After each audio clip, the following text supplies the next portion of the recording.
Olá, meus clarificados e clarificadas. Quinta-feira, feriadinho por aí, por aqui também na França, mas de muito trabalho por aqui, hein? Quadro do canal respondendo perguntas de vocês, tudo às claras. Temos perguntas, obviamente, sobre Liga dos Campeões, sobre técnico para a seleção brasileira, sobre bola de ouro, sobre os próximos jogos de semifinais de Liga dos Campeões. Vamos mostrar aqui também um pouco da repercussão dos jogos de ida das semifinais com este jogo, para usar aqui palavras italianas, estrepitoso, clamoroso, estelare entre Barcelona e Inter 3-3. Também vou falar um pouquinho sobre isso, aproveitando as manchetes da imprensa por aqui. Se você está chegando no canal agora, se inscreve para não perder os próximos vídeos. Falamos aqui de futebol europeu, Liga dos Campeões, PSG, futebol italiano. Falamos também de Bahia. Sim, sei que o Bahia venceu no primeiro jogo da Copa do Brasil, Paysandu, mas eu não assisti o jogo, gente. Foi de madrugada. Começou aqui às 2h30 da manhã, numa semana de Liga dos Campeões. Hoje eu tô trabalhando o dia inteiro também, então não consegui assistir a partida. Então, o Claramente Tricolor desta semana eu vou ficar devendo para vocês. Então, eu peço a colaboração por aqui neste vídeo, deixando o seu like. Tem pergunta sobre o Bahia aqui também, então vem comigo pra gente falar de questões que vocês mandaram por aqui, algumas curiosidades também. Vinheta.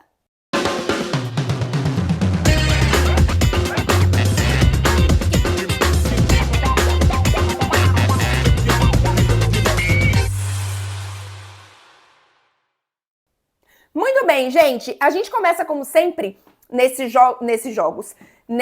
vídeos de pós-Champions, com as capas dos jornais. Eu vou colocar primeiro a capa do L'Équipe de quarta-feira, ou seja, não do dia de hoje, mas o pós-jogo do PSG vencendo o Arsenal no Emirates Stadium. Eu fiz vídeo só sobre essa partida, mas trazendo hoje a repercussão só do L'Équipe, só para vocês terem uma ideia. Muita gente gosta aqui da repercussão da imprensa, e a capa do L'Équipe tem um Dembélé, obviamente, escrito bem grande ali, plus près des étoiles, que quer dizer mais perto das estrelas. Obviamente o PSG colocando um pezinho a mais na final, porém, jogo bem aberto ainda para mim, tá? O PSG é mais time que o Arsenal, tem mais talento também, especialmente no ataque, mas é jogo complicado, é jogo aberto. E vamos falar um pouco sobre essas próximas partidas de semifinais. Capa agora da Gazeta dello Sport de hoje, quinta-feira, então já repercutindo o 3-3 entre Barcelona e Inter. E a Gazeta escreve ali, estelar, né? Inter a Barcelona 3-3 da Pazzi, que quer dizer a Inter em Barcelona, um 3-3 de maluco.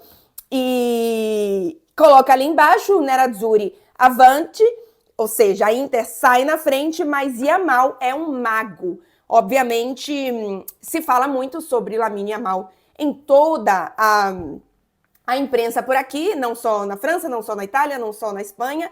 Existe, para mim foi a melhor partida do que o Yamal já fez, tá? Posso aqui até ter esquecido alguma, eu sou muito ruim de memória, eu não lembro as goleadas do Barcelona contra o Real Madrid. Confesso que não tenho uma memória de ter ficado tão impactada individualmente assim com ele, porque ele foi o grande responsável pela virada desse Barcelona. E sinceramente, se não fosse o Yamal, acho que a Inter tinha saído com uma vitória bem tranquila, viu? Nesse primeiro confronto. É o si, né? Então, realmente poderia não ter acontecido. Acho que o Barcelona tem bons jogos coletivamente nessa temporada. É um time que não tem só o Lamine Yamal. Para mim, inclusive, o melhor jogador da temporada não é o Lamine Yamal, é o Rafinha. O Lewandowski também tem números absurdos. Eu entendo que se a gente for falar de maior fenômeno, maior talento, maior qualidade técnica, todos esses prêmios vão para o Lamine. Total, concordo com vocês. Mas o de melhor na temporada do Barcelona, e talvez de toda a temporada, até aqui, porque temos jogos decisivos ainda pela frente, para mim é o Rafinha. O Lamine Yamal pode ser esse jogador nos próximos anos, e muitos, e vai ser incrível pro futebol e pro torcedor do Barcelona se o Yamal mantiver esse nível que ele tá mostrando nessa temporada, né?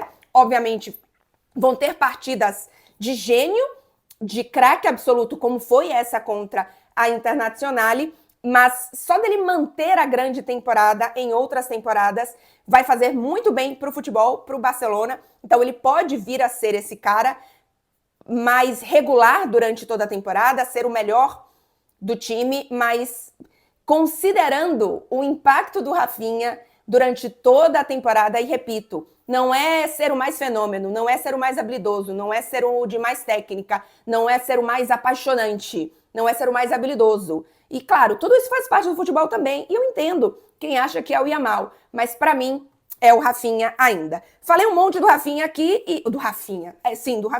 Falei um monte do Rafinha aqui, mas temos Yamal também na capa do Mundo Deportivo. E o Mundo Deportivo, obviamente, enfrentando um time italiano, o Barcelona, coloca aí o Mamma Mia na capa, bem grande, com o Lamine Yamal e esse cabelo triste de espantalho que o Lamine Yamal está utilizando. E vou colocar, por fim, a capa do Corriere dello Sport, que, para vocês terem uma ideia um pouco da situação, me surpreendeu até, porque a Inter divide manchete com uma entrevista exclusiva que o Corriere dello Sport faz com Fábregas. E eu entendo, é uma entrevista exclusiva com Fábregas, mas não podia colocar essa entrevista no dia seguinte para dar destaque maior para a Inter? Não sei, enfim. Foi o que a imprensa italiana, no caso do Corriere dello Sport, fez e colocou ali Corazon Inter, que usou a palavra, o coração em espanhol, né? Porque em italiano é cuore, e deu destaque pro Dumfries, que fez grandíssima partida e foi o melhor da Internazionale em campo. Então é isso, com as manchetes do que a gente teve pós jogos de ida das semifinais. É isso, vou falar aqui mais um pouco sobre Liga dos Campeões em algumas perguntas. Quero fazer o convite para vocês e lembrar que este canal e este vídeo é apoiado pela KTO, parceiraça aqui do canal, para você deixar seus palpites, seus pitacos com responsabilidade, se você tiver mais de 18 anos, e sempre só para colocar mais emoção, tá, gente? Sempre aquilo que você pode perder é o que você vai pitacar e brincar. É para ser algo positivo, é para ser algo ali de mais emoção e não de complicação, mas eu indico aqui, se for o seu caso, você ir na KTO, porque é a parceira aqui do canal e que me ajuda, inclusive, a fazer este conteúdo gratuito para vocês. E vamos lembrar que tem rodada de campeonatos europeus. No final de semana, o PSG, por exemplo, deve poupar jogadores, mas a gente tem La Liga com jogos em que ninguém tá podendo poupar tanto assim. A própria Internazionale também vai enfrentar o Verona, se eu não me engano, e olha, ok, tem um jogo de volta de Liga dos Campeões, mas não tá podendo poupar no campeonato italiano não, porque tem 3 pontos a menos que o Napoli, então corre para colocar mais emoção se você já quer pro final de semana, e semana que vem tem Liga dos Campeões. Vamos lá, perguntas por aqui, começando por um dos temas do dia, que é a seleção brasileira, que é o próximo técnico da seleção. O Vini _extreme 007. Oi, Clarinha, o que você acha da nova espera da seleção pelo Ancelotti? O Klopp não é opção? Eu entendi que o Klopp não é opção, tá? Do que eu vi de notícia, foi negado pelo entorno do Klopp que ele estivesse insatisfeito e tal, né? E que ele seria uma possibilidade para a seleção brasileira. Para um ciclo completo, eu acho o Klopp bem interessante, tá? Mas não me parece que ele seja uma opção, ô Vini, especialmente não agora, neste momento de seleção brasileira, que não seria um ciclo completo. O Klopp tem muito pouco tempo que ele deixou o Liverpool e deixou muito claro que não voltaria a ser técnico neste momento. Então, me pareceu muito contraditório ele logo depois, e ainda logo depois de assumir um cargo, como ali, né, coordenador geral, diretor geral, não sei exatamente o cargo, no Red Bull, né? Então, é no Red Bull, não é no grupo? Enfim, então não me parece uma opção. Sobre Ancelotti, existem muitas questões aí, mas para mim o que mais se destaca, e não é de agora, é o amadorismo da CBF para tratar todo este assunto desde o início. Acho que o contexto de uma possível espera de agora é completamente diferente do contexto da espera que aconteceu há mais de um ano, né? Um pouco mais de um ano. A Tati Mantovani, nossa correspondente em Madrid, tem trazido informações, e eu estou acompanhando bastante o que ela traz, junto com a Monique também, deixa muito claro que, no contexto anterior, o discurso do Ancelotti para a própria CBF era de que, olha, eu não vou pedir demissão do Real Madrid. Quem vai decidir isso aqui é o Real Madrid. Então eu não estou te dando certeza. Pode ser que aconteça, mas eu não vou pedir para sair do Real Madrid. A decisão estava no Real Madrid, né? E aí a CBF toma a decisão de correr esse risco, né? Agora, o contexto é muito diferente. O contexto, e aí não dá pra gente ter 100%, porque as coisas só são 100% depois que elas estão assinadas e decretadas ali, é de que o ciclo do Ancelotti está assim no fim. Então, o Ancelotti, ao que tudo indica, não será o técnico do Real Madrid na próxima temporada. As conversas entre clube e treinador são neste sentido, né? De que estão no fim do ciclo. O Ancelotti está conversando com a seleção brasileira com o acordo do Real Madrid, com o Real Madrid sabendo disso, essa informação que a Tati traz e outros jornalistas também. Então, é completamente diferente o contexto. E aí, neste contexto de que, ok, vai acontecer, repito, ainda tem um risco ali, mas é um risco de, sei lá, 10%, antes o risco era de 90%. Então, esse risco eu entendo e eu acho que eu esperaria pela falta de opções, já falo um pouquinho mais sobre isso. Então, o contexto é diferente, mas no fim das contas, o amadorismo da seleção para estar novamente numa situação de estar ao quê? Um ano e pouquinho da Copa sem um técnico, sem uma decisão, sem um planejamento, sem um projeto, isso para mim é muito amadorismo e é amadorismo também como está sendo administrado as negociações com o Ancelotti. O PVC trouxe a informação de que o Ancelotti se irritou muito, o entorno do Ancelotti, né, enfim, se irritou muito com o fato de que tudo que era conversado entre ele e CBF, tudo isso vazava.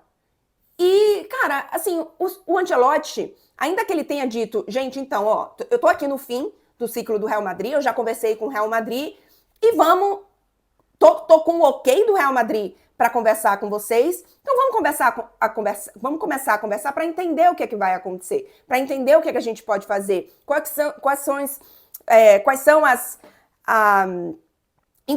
os contextos e as situações que a gente pode trazer aqui. E tudo que era falado, negociado, sugerido, tudo ia para a imprensa. E, pô, o Ancelotti está num fim de ciclo, mas ele ainda está disputando títulos pelo Real Madrid.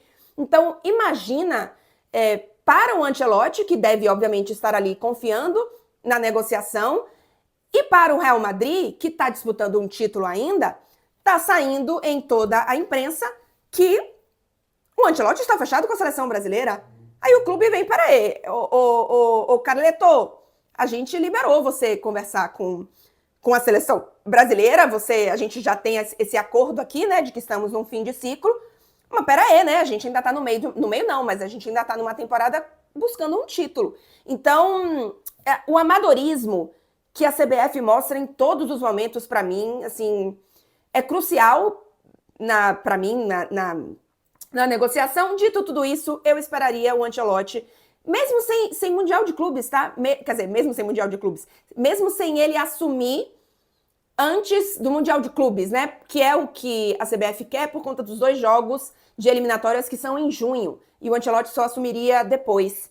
Gente, a seleção brasileira está praticamente classificada. Matematicamente ainda pode não classificar para Copa do Mundo, mas, assim, esportivamente, futebolisticamente falando, ela está classificada. E não vai fazer nenhuma diferença esses 2 jogos, sinceramente.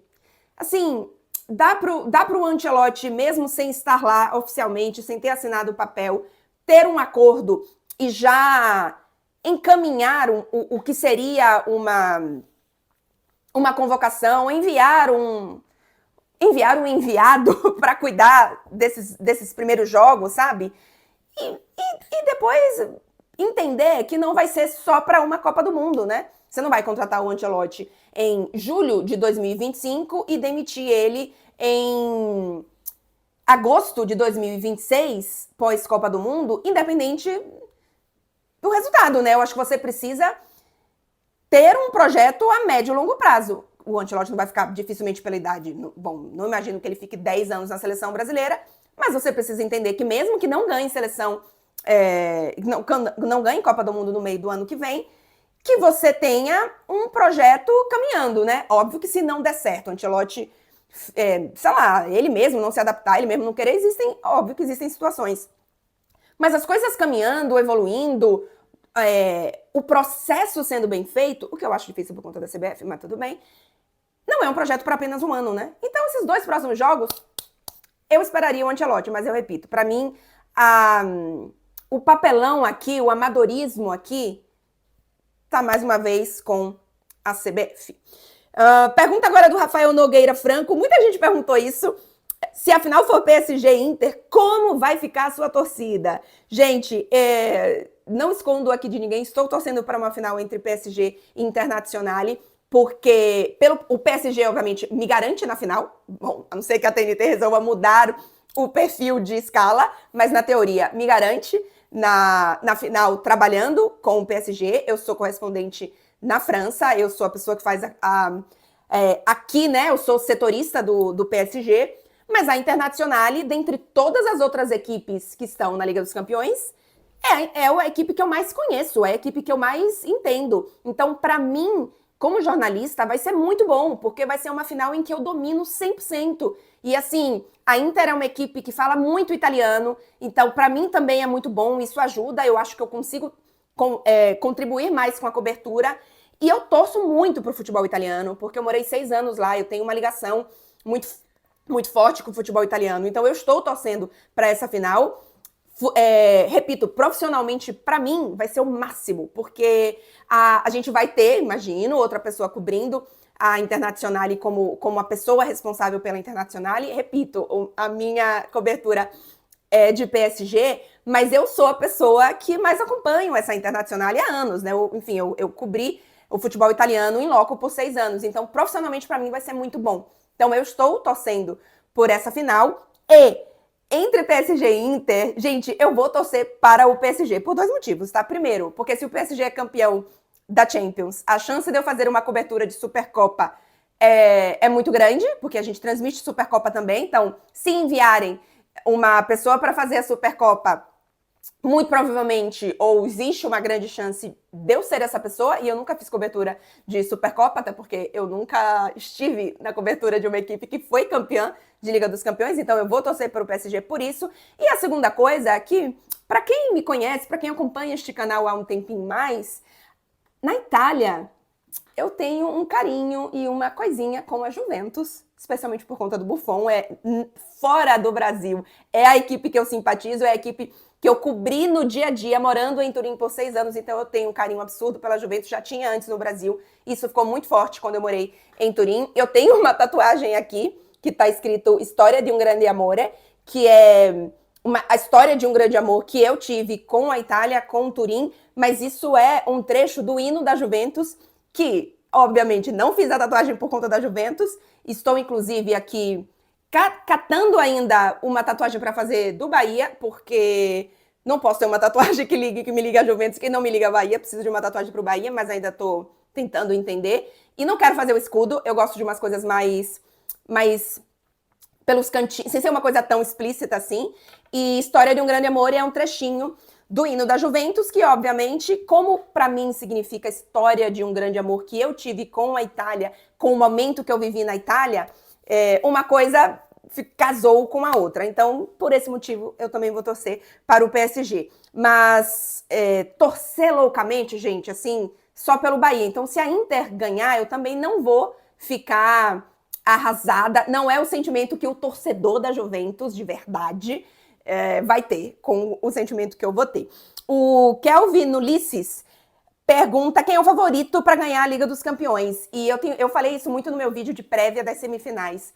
Para mim não tem favorito, gente. Para mim, há muito tempo a gente não tinha semifinalistas tão equilibrados, características diferentes, times um ou outros mais talentosos. Por exemplo, eu acho que o PSG é melhor time do que o Arsenal, mas o Arsenal pode tirar o PSG ainda da Liga dos Campeões. Para mim, o Barcelona é um time mais vistoso, com mais talento do que essa Internazionale, mas ao mesmo tempo eu não consigo dizer que essa Internazionale joga pior do que o Barcelona. Na proposta que ela quer, ela é uma das grandes equipes dos últimos anos. Então, para mim, são 4 das 5 melhores equipes da atualidade, incluindo o Liverpool nessa história. Então, para mim, não tem um favorito assim disparado. Em outros anos, a gente teve isso, né? Acho que o Manchester City já foi favorito muito acima dos outros, como quando a gente chegava ali nas semifinais. O próprio Real Madrid.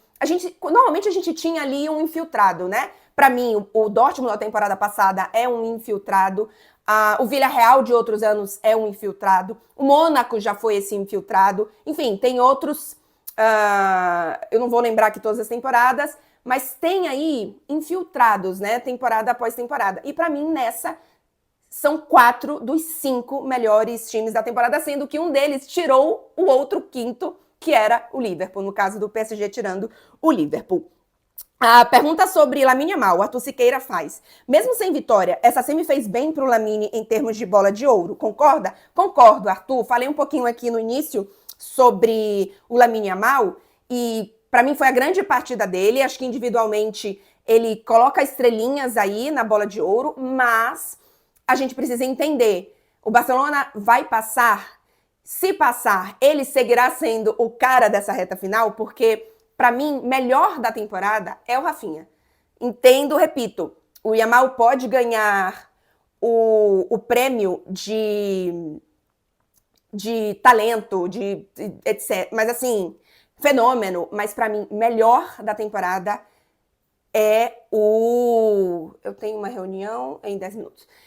Para mim, o Rafinha é o melhor da temporada. Especialmente se a gente pega a Liga dos Campeões. Gente, os números do Rafinha são absurdos.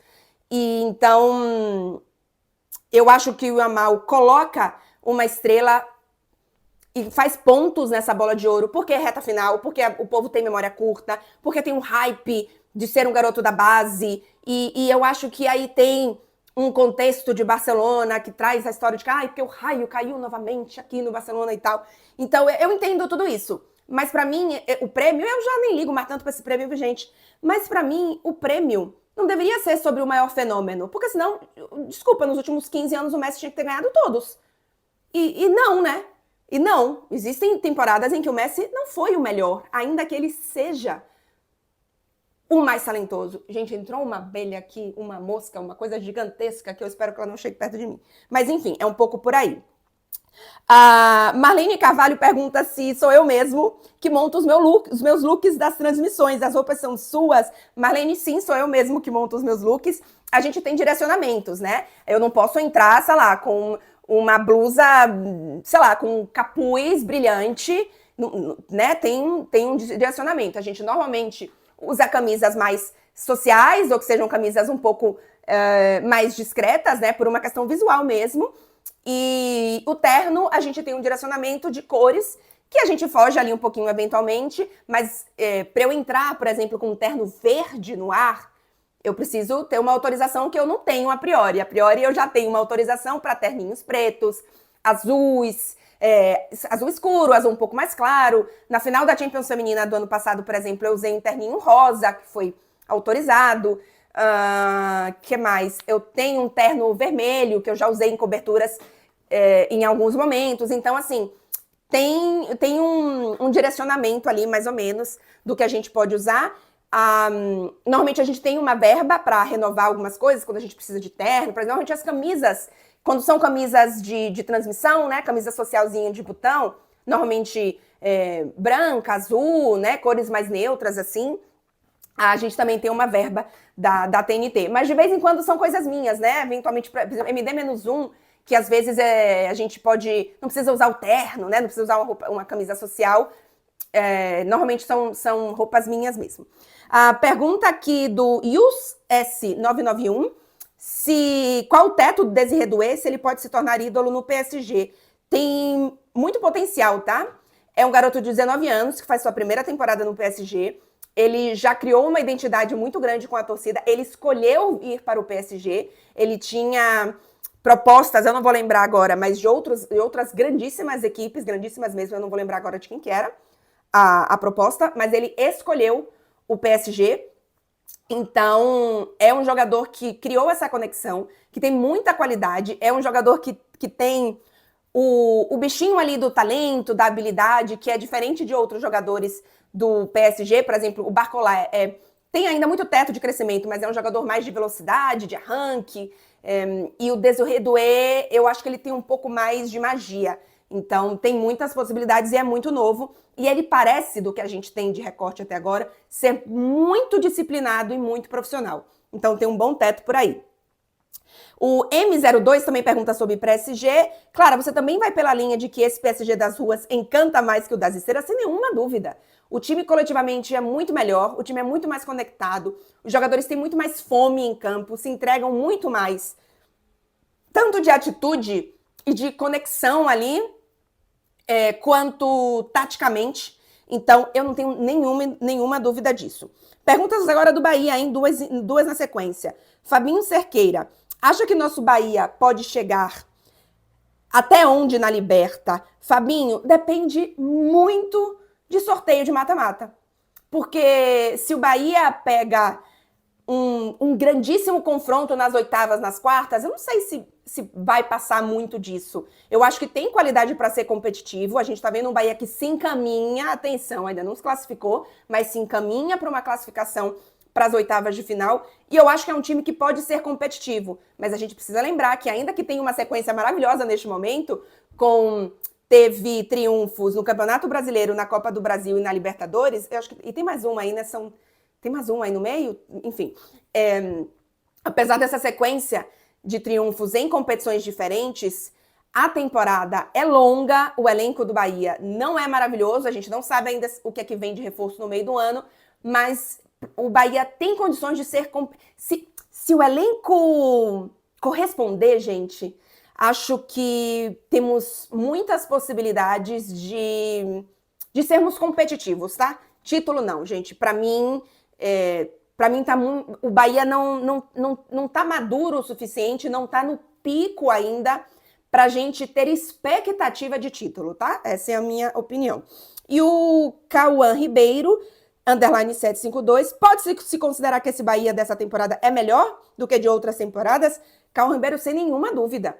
O Bahia da temporada passada, titular, era um Bahia muito bom. Um meio-campo muito bom, tinha alguns jogadores muito, muito interessantes, mas eu acho que nessa temporada é um Bahia que tem um elenco melhor, que tem mais opções, não só no time titular, mas para variações de jogo, e o Rogério tá mostrando isso, e tem mais opções no banco também, a qualidade no banco subiu. É perfeito, não falta nenhum jogador? De jeito nenhum, mas para mim esse Bahia é melhor. E eu acho que coletivamente, taticamente, é um Bahia que também evoluiu, junto com o Rogério Ceni, tá? Para mim é uma evolução que tá casada. O Tibiel _MC. Clara, você não acha que o PSG precisa de um antagonista à altura no campeonato francês? Acho, mas é difícil, né? Porque o contexto hoje do futebol francês não é de uma organização que leva para isso. Eu espero muito que aconteça o Paris FC agora, que é uma equipe de segunda divisão, que a ideia é subir para a primeira. Não sei se já subiu, confesso que eu não estou acompanhando a segunda divisão do campeonato francês. Mas é uma equipe que vai ganhar um investimento grande agora, que foi comprado, que tem um projeto a médio e longo prazo de ser uma outra equipe competitiva de Paris, mas isso vai demorar. Então, o Olympique de Marseille, acho que é uma equipe, um clube muito caótico, eu não consigo ver uma evolução clara. O Lyon é outro que também está, em termos de administração, é muito caótico, então é difícil, porque as equipes aqui não conseguem manter os seus elencos e os seus grandes jogadores, os seus bons jogadores, as suas promessas, porque normalmente são jogadores jovens, depois de fazerem uma grande temporada, porque todo mundo leva esses jogadores, né? A França é um país que tem muito talento no futebol e que exporta muitos jogadores, né? Então, assim, Quando o Mônaco faz uma grande temporada, quando o Lens faz uma grande temporada, quando o Lille faz uma grande temporada, no ano seguinte, todo mundo vem catar esses jogadores. Então é difícil ter esse momento. MR_Mendes 800 pergunta por que o Beraldo está tendo pouco tempo de jogo. Ele teve muito tempo de jogo quando ele chegou, porque o PSG estava sem zagueiros, tá? E aí o Lucas Beraldo precisou ser titular, estava sem opção, e aí ele foi a dupla do Marquinhos quando ele chegou em janeiro do ano passado. O Lucas Hernandes estava lesionado, o Kimpembe também. E tem mais alguém, talvez, que eu esteja esquecendo. Nessa temporada, o PSG contratou o Pacho. E o Pacho faz uma temporadaça. Ele não dá espaço. E o Marquinhos é o capitão dessa equipe e não vai dar espaço, a não ser quando estiver suspenso e etc. O Beraldo é muito novo ainda. Eu acho que ele por um lado, ele teve a sorte de já ser titular quando ele chegou por conta, infelizmente, de lesão de companheiros. Então, ele já teve ritmo de jogo, ele já teve... ele já foi exposto, né, uma grande pressão, a grandes jogos e etc. Mas, por outro lado, ele chegou há 1 ano e pouco, né? Ele ainda está num processo de evolução e de adaptação. O Beraldo, para mim, não é um jogador pronto, ainda que já tenha muitas qualidades e que seja muito promissor para muitos e muitos anos. Já falei, o Vini perguntou de seleção, de técnico de seleção brasileira, já falei. O Pedro Underline Castro me pergunta qual é a parte mais difícil de um dia de jogo. Para mim, e eu acho que isso vai mudar se você fizer essa pergunta para cada um dos correspondentes e para cada um de outros jornalistas. Para mim, são as entrevistas, tá? Pós-jogo. É o que eu mais fico ansiosa, é o que eu mais me questiono se eu devo fazer isso, se eu devo fazer aquilo, qual pergunta eu devo fazer. É o que eu me sinto menos à vontade. Eu amo o ao vivo antes, você pode me colocar 3 horas ao vivo, direto, na beira do gramado antes do jogo, que eu vou falar 3 horas e pra mim vai ser assim, delicioso. Durante o jogo também gosto. Não é o preferido, meu preferido é beira de campo antes do jogo começar, o ao vivo ali. E para mim, a parte mais difícil é a parte do pós de entrevistas. É o que eu me sinto como jornalista menos à vontade. Então, para mim é essa. Mas eu acho que se você perguntar para os outros correspondentes, eu acho que a resposta vai ser diferente. Gabriel Lima pergunta, em uma final Barça e PSG, muita calma nessa hora, mas... basta o PSG estar na final, né? Dembélé e o PSG campeão. Dembélé tem chance de bola de ouro? Pergunta muito parecida do mestre Stifler, que tá sempre por aqui. Se o PSG for campeão da Liga dos Campeões da Copa da França, Dembélé tem chance de bola de ouro? É que aí no Brasil não se fala muito, tá? Mas aqui se fala bastante de uma bola de ouro pro Dembélé, a depender da reta final da temporada. O Dembélé, gente, ele tem 33 gols e 11 assistências. Ele faz uma temporada incrível. Com hat-trick em Champions, com gol decisivo em partidas de mata-mata, agora dessa reta final. Então, assim, não se fala muito dele no Brasil, e eu sei que tem o hype do Yamal, e o Rafinha tem números e uma constância maior do que o do Dembélé. E, enfim, o Pedro faz uma grandíssima temporada, mas talvez tenha menos mídia, né, porque não é um atacante. Mas, se o PSG chega na final... e o Dembélé, por exemplo, faz gol na próxima semifinal e faz gol na final, eu acho que ele deveria estar na briga, tá? E aí tem outros contextos, eu entendo que é campeonato francês também, depende também da reta final dos outros. Tem Nations League no meio do ano, que tem França jogando, tem Espanha também. Então, não dá para cravar, mesmo a PSG estando na final, mas ele sendo decisivo e estando na final... para mim, ele tá na briga, tá? Aqui se fala bastante do Dembélé. E para finalizar, o Caio Moro me pergunta se eu sairia da reportagem para trabalhar como comentarista. É curioso porque eu comecei a minha carreira como comentarista, tá? Na TV Bahia há muitos e muitos anos. Mas hoje eu me afasto cada vez mais. Ai, gente, eu não tenho estômago para as repercussões e para galera que só quer dar hate e machismo e etc. Eu não tenho muito estômago, não. Eu cada vez me afasto mais disso aí.